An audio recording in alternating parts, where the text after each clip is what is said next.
Hello, my dear friend. Today we discuss some opposite word. So, without much delay, let's get started. Hello বন্ধুরা, চলো আজকে আমরা কিছু বিপরীত শব্দ শিখি।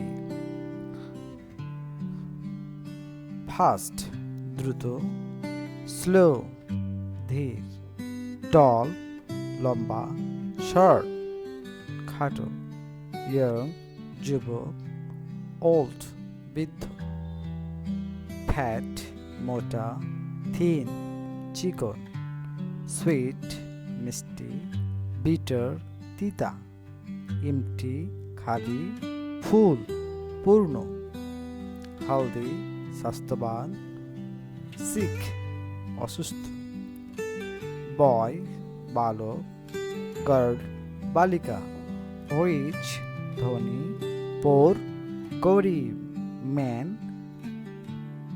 শেষের উত্তর কি হবে কমেন্টে লিখে যাও। থ্যাঙ্কস।